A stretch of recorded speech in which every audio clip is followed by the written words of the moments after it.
2024 లేదా 25లో డిగ్రీ లేదా బీటెక్ చదివారా? సాఫ్ట్‌వేర్ జాబ్ కోసం ఎదురు చూస్తున్నారా? అయితే కోడ్ జ్ఞాన్ 100 డేస్ కోర్సులో చేరండి. జాబ్ సాధించండి.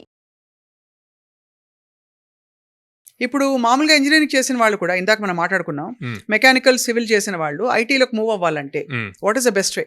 సో దీనికి ఇక్కడ రూల్ అనే కాన్సెప్ట్ క్రియేట్ చేసాం. ఓకే.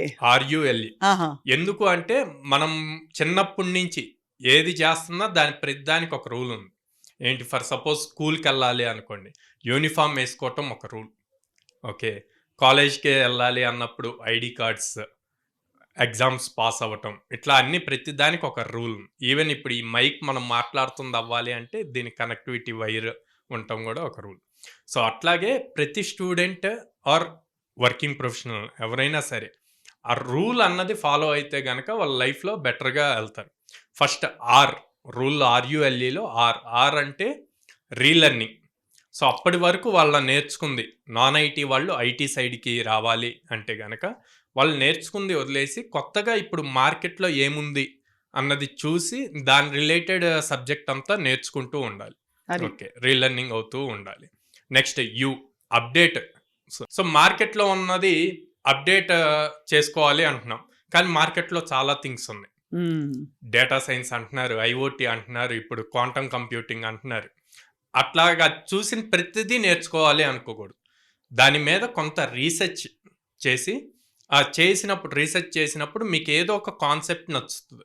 ఆ నచ్చిన దాని మీద ఇంకొంచెం ఇన్డెప్త్ రీసెర్చ్ చేసి దాన్ని మీరు ఫిక్స్ చేసుకోండి ఏది నేర్చుకోవాలి అన్నది. అవును, అలాగా చూసిన ప్రతి నేర్చుకుంటే చివరికి ఏది నేర్చుకోకుండా అవుతారు అన్నమాట. కరెక్ట్. అవును. సో అది RU.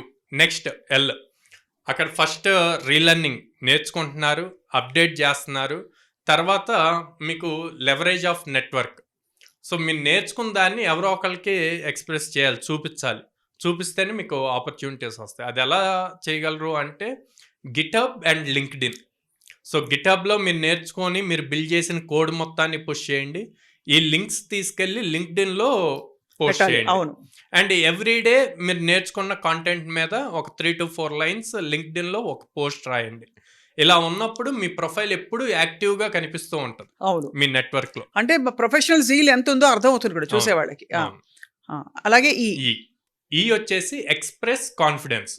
సో మీరు ఆల్రెడీ నేర్చుకున్నారు, నెట్వర్క్ బిల్డ్ చేశారు, వాళ్ళకి షోకేస్ చేస్తున్నారు. ఇప్పుడు ఎక్స్ప్రెస్ చేయాలి అన్నప్పుడు జనరల్గా ఇంటర్వ్యూస్లో ఏం అడుగుతారు, మీరు ఏ ప్రాజెక్ట్స్ మీద చేశారు ఏంటి అని అడుగుతారు. అడిగినప్పుడు ఈ లింక్స్ ఏవైతే ఉన్నాయో గిట్హబ్ లింక్స్, సో ఇవి చూసినప్పుడు మీరు ఏ ఫుల్ స్టాక్ వాటి మీద వర్క్ చేశారన్నది తెలుస్తుంది. మీరే బిల్డ్ చేశారు కాబట్టి మీరు చాలా కాన్ఫిడెంట్గా వాటన్నిటికి ఆన్సర్ చేయగలుగుతారు. అప్పుడు మీకు జాబ్ క్రాక్ చేయటం ఈజీ అవుతుంది, ఇంటర్వ్యూ క్రాక్ చేయటం. అవును. కాబట్టి రూల్ తోటి మనం ఉన్నవాళ్ళు అంటే ఒక లైన్లో ఉన్నవాళ్ళు ఇంజనీరింగ్లోనే ఫర్ ఎగ్జాంపుల్ మెకానికల్, సివిల్, ఇతర బ్రాంచెస్లో ఉన్నవాళ్ళు కావాలంటే వేరే బ్రాంచ్కి అంటే ఐటీ బ్రాంచ్కి జంప్ అవ్వచ్చు. బికాజ్ ఐటీలో ఆపర్చునిటీస్ ఎండ్లెస్గా ఎక్స్పాండ్ అవుతున్నాయి. అయితే వాళ్ళకున్న అడ్వాంటేజ్ ఏంటంటే వాళ్ళు లేటెస్ట్ కోర్సెస్ని డైరెక్ట్గా పికప్ చేయొచ్చు. కొంత ఫౌండేషన్ ఉందని అనుకుంటే మనం వాళ్ళకి, అంటే ఐటీ ఫౌండేషన్ ఉంటుంది వాళ్ళకి ఆటోమేటిక్గా అనుకుంటే. బాగుందండి చాలా. ఐ థింక్ బట్ ఫ్రాంక్లీ డబ్బులన్నీ ఎక్కడున్నాయండి ఇప్పుడు? సాఫ్ట్వేర్ ఏలోనే ఉన్నాయి కదా. ఎందుకంటే ఇప్పుడు అంటే కంపెనీలన్నీ లే ఆఫ్ చేస్తున్నాయి, అసలు ఐటీలో ఫ్యూచర్ లేదు అని చెప్పి వస్తున్న వార్తలకు మీరు కూడా కంగారు పడి ఉంటారు. అంటే కాదు మేడం, ఎవ్రీ 10 years 12 yearsకి ఈ కరెక్షన్ అన్నది జరుగుతూనే ఉంటుంది. అదే ఇప్పుడు ఏంటంటే రష్యన్తో పాటు ఒకేసారి AI కూడా వచ్చింది. కానీ ఇవాళ లే ఆఫ్స్ జరిగినా సరే, ఇప్పుడు ఎన్ని లే ఆఫ్స్ జరిగినా దానికి 3 times జాబ్స్ క్రియేట్ అవుతాయి, న్యూ జాబ్స్ క్రియేట్ అవుతాయి AI వల్ల. సో అందుకని మనం రెడీగా ఉండాలి. అవును, వచ్చిన టెక్నాలజీని ఏది స్టేబుల్ అవుతుంది అంటే అందరూ ఏఏ అంటున్నారు మేడం. ఇక్కడ ఒక పాయింట్ చెప్తాను అందరికి యూజ్ అయ్యేట్లు. ఏఐలో మల్టిపుల్ వర్టికల్స్ ఉన్నాయి. అందరు ఎంతసేపుకి ChatGPT ప్రాంప్ట్స్ రాసి దాని నుంచి వచ్చేది ఇదే చూస్తున్నారు.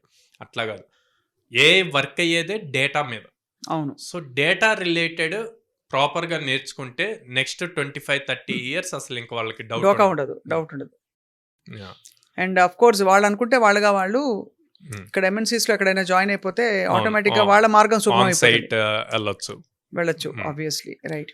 సో కోడ్ జ్ఞాన్ తరఫున వాళ్ళ ఫ్రెష్గా గ్రాడ్యుయేట్ అవుతున్న వాళ్ళకి, అలాగే ఐటీ వైపు ఇంక్లినేషన్ ఉంది కానీ ఏం చేయాలో తెలియని వాళ్ళకి ఏం చెప్తారండి? వాళ్ళ కొంత రీసెర్చ్ చేయమంటాను మేడం. రీసెర్చ్ చేసి వాళ్ళు కంప్లీట్గా ఐటీ సైడే రావాలి, మేము 100% ఎఫర్ట్ పెట్టగలము అంటే వితౌట్ ఎనీ ఫర్దర్ డౌట్ కోడ్నాన్ని బ్లైండ్గా ట్రస్ట్ చేయమంటారు. ఏ కోర్స్ అయినా, ఏ డిగ్రీ అయినా పర్లేదు.